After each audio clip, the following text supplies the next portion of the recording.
দেশ বাঁচাও, বিজেপি হটাও, দেশ বাঁচাও, আরএসএস হটাও, দেশ বাঁচাও, আরএসএস হটাও। দেশ বাঁচাও। এই মাটিতে মুসলিম মায়ের সন্তানরা যেভাবে রক্ত দিয়েছে, হিন্দু মায়ের সন্তানরা যেভাবে রক্ত দিয়েছে, তাই যদি একটা হিন্দু যদি মাথা উঁচু করে চলতে পারে এই মাটিতে, তার সঙ্গে আমার একটা ইসলাম ধর্মের মায়ের সন্তান ঠিক তার মতনই কতটা অধিকার দিয়ে চলবে, তাই তো? নারায়ে তাকবীর, আল্লাহু আকবার, নারায়ে তাকবীর, আল্লাহু আকবার। ইসলাম জিন্দাবাদ। জিন্দাবাদ। বের করে দেবে ঘর থেকে, বাচ্চা কাচ্চা নিয়ে আমরা কোথায় গিয়ে দাঁড়াবো দাদা বলুন?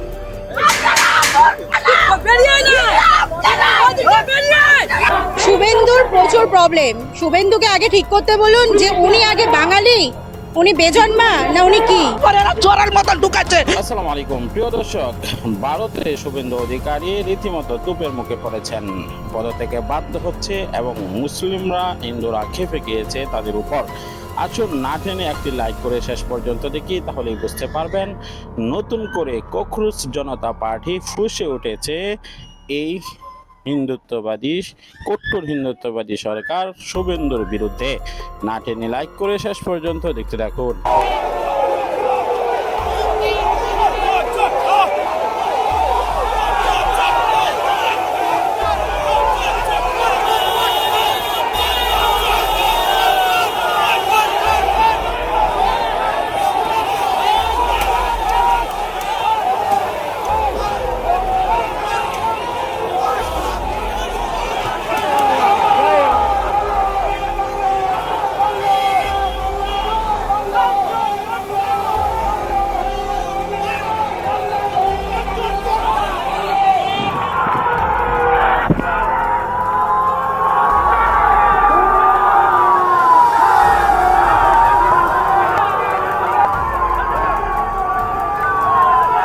মাদ্রাসা পশ্চিমবাংলায় প্রয়োজন নেই। মাদ্রাসা থেকে কি তৈরি হয় সবাই জানে।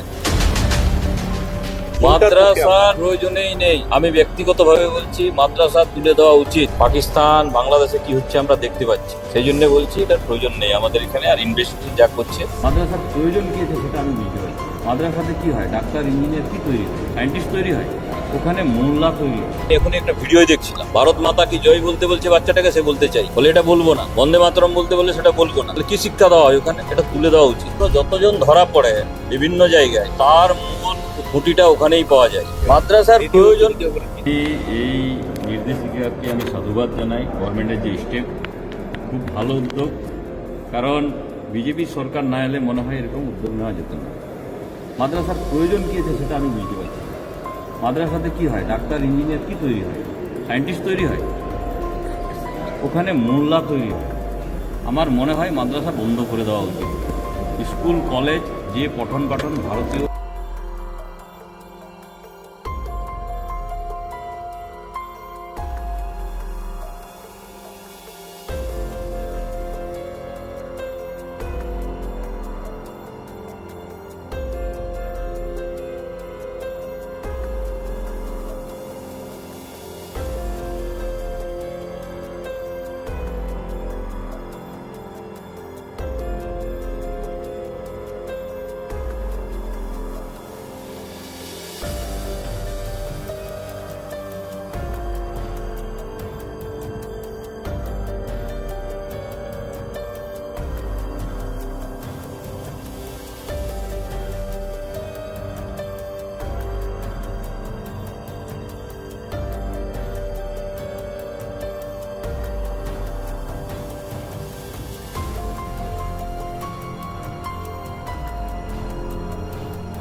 দাদা বলুন, আপনারা অন্তত কিছু করুন। আজকে আমাদের এই যে 8 থেকে 900 হকার আমরা রাস্তায় বসে পড়েছি, আমরা কি খাবো?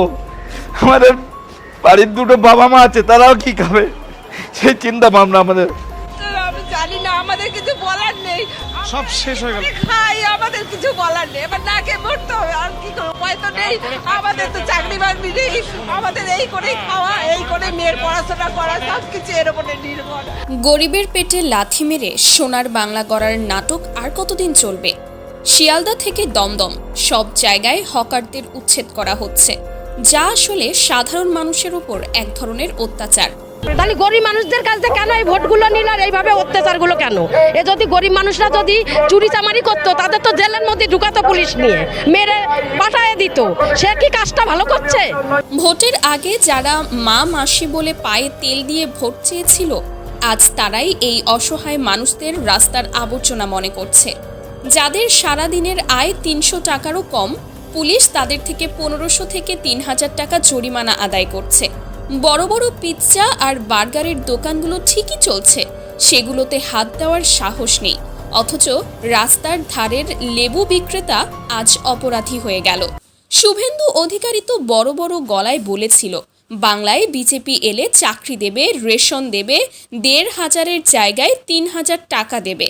এখন দেখা যাচ্ছে হাত পেতে ভোট নিয়ে সেই গরিবের হাতেই শুধু কাঁচকলা ধরিয়ে দিয়েছে।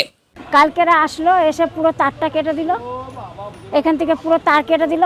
দেওয়ার পরে আমরা তাও ভরসা পেয়েছিলাম যে তার কেটে দিয়েছে, তাহলে কিছু হবে না।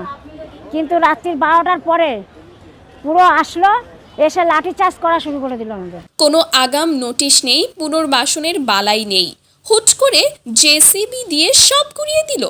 20-30 বছরের পুরনো দোকানগুলো এক নিমিষে ভেঙে দিয়ে মানুষের পেট নিয়ে ছিনিমিনি খেলা বন্ধ করুন।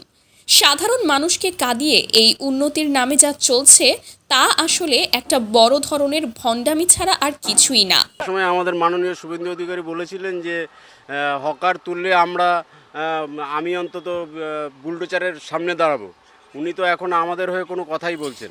গরিব যদি খেতে না পায়, বাচ্চার মুখে যদি খাবার না চটে, তবে এসি ঘরে বসে ম্যাপ দেখে বানানো এই উন্নয়নের কোনো দাম নেই। আজ যদি আপনারা অন্যায়ের প্রতিবাদ না করেন, তবে কাল আপনার নিজের থালা থেকেও ভাত কেড়ে নেওয়া হবে। হয় গরিব মানুষকে সম্মানের সাথে বাঁচার ব্যবস্থা করে দিন, নয়তো গদি ছেড়ে দিন। হকারদের ওপর এই অত্যাচার বন্ধ না হলে সাধারণ মানুষই একদিন আপনাদের উচিত শিক্ষা দেবে। মনে রাখবেন, পেটের খিদে যখন বিদ্রোহ হয়ে রাস্তায় নামবে, তখন আপনাদের পুলিশি পাহারা বা ক্ষমতার অহংকার কোনো কাজে আসবে না। বাংলার হকার বুঝতে পেরেছেন, ভিডিও গুরুত্বপূর্ণ। আমরা ব্রেকিং নিউজ তাজা খবর আপডেট টপিকগুলো আপনাদের মাঝে শেয়ার করি, একে একে সকল আপডেট এবং ব্রেকিং নিউজগুলো আপনাদের কাছে পৌঁছে দিই। আমাদের এটাই দায়িত্ব। অবশ্যই আমাদের চ্যানেলটিকে সাবস্ক্রাইব করে নেবেন, তাহলে সকল আপডেট ব্রেকিং নিউজগুলো সর্বপ্রথম আপনার কাছে পৌঁছে যাবে। বিদায় নিচ্ছি, দেখা হবে অন্য ভিডিওতে। ভালো থাকুন, সুস্থ থাকুন। আসসালামু আলাইকুম রহমতুল্লাহ।